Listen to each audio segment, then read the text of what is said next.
avec le peuple mapuche qui en ce moment a entamé une grève de faim depuis 4 jours. Une grève de faim sèche dont ils ne mangent absolument rien.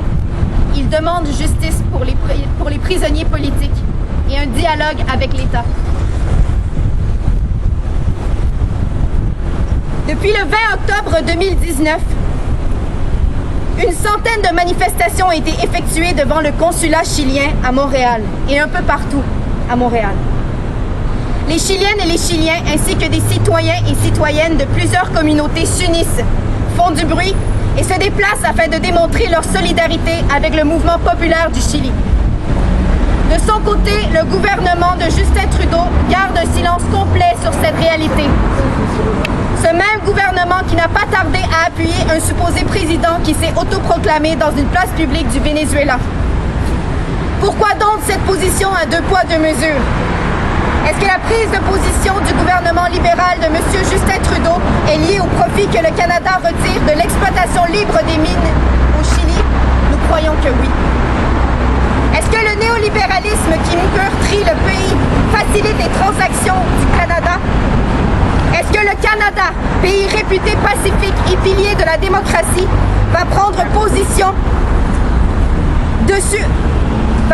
position et se présenter sur la scène internationale en tant que nation qui place ses intérêts économiques au-dessus des droits humains? Combien d'autres morts vont devoir payer le prix pour votre croissance économique, M. Trudeau? Nous vous le disons haut et fort aujourd'hui. Votre silence est présentement vu comme un signe de complicité avec le gouvernement oppresseur de Sebastián Piñera. Monsieur le Premier ministre, les Chiliennes et les Chiliens ainsi que des citoyens et citoyennes de partout sur la planète, ici comme au Canada, comptent sur vous. Nous vous demandons de prendre une position ferme face au Chili en dénonçant les actes de violence injustifiables contre les droits humains qui sont perpétrés et ordonnés par Sebastián Piñera. Nous vous demandons de faire pression afin qu'il soit jugé pour ses crimes en cour internationale.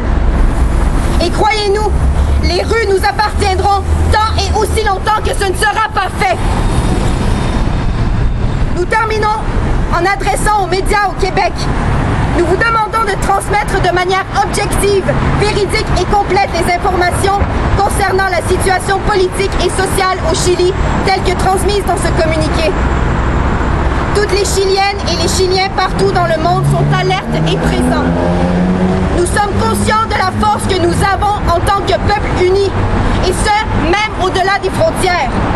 Et c'est ce que le gouvernement craigne le plus. En effet, lorsqu'un gouvernement craint ses citoyens, il y a place à la liberté. Lorsque les citoyennes et citoyens craignent leur gouvernement, c'est de la tyrannie. Aucun système économique, politique ou idéologique créé pour opprimer les peuples et faire bénéficier les élites ne pourra vaincre un peuple uni, un peuple réveillé et informé qui va lutter jusqu'au bout pour faire changer et créer un nouveau monde, un nouveau modèle de société sous une nouvelle constitution. Nous ne reculerons devant rien avant de retrouver la dignité qui nous a été volée depuis trop longtemps.